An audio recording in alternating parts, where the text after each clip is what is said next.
જૂનાગઢ જિલ્લામાં ભાજપના ઉમેદવારના પરિવારજનોએ આપના ઉમેદવારના પરિવારજનો પર હુમલો કરતા માહોલ ગરમાઈ ગયો।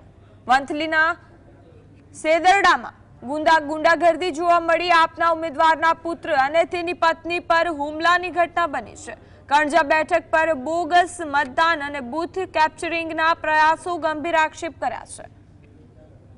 આપના ઉમેદવાર પ્રવીણ ચાવડાનો પુત્ર ઇજાગ્રસ્ત થતા સારવાર માટે હોસ્પિટલ ખસેડાયો।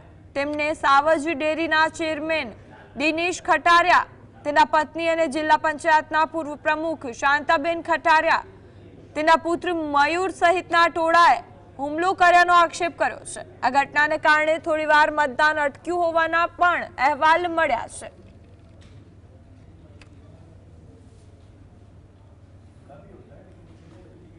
अंदर जता दिनेशभाई खटारिया पुत्र मयूर खटारिया, दिनेश खटारिया पोते, दिनेशनी घरवाड़ी शांता खटारिया, एनो भाई रमेश खटारिया, आ बधा द्वारा मारी उपर अने मारा माता उपर हुमलो करवामां आव्यो। मारा माताने पण माथाना भागे, हाथना भागे, पगना भागे ईजा करवामां आवी।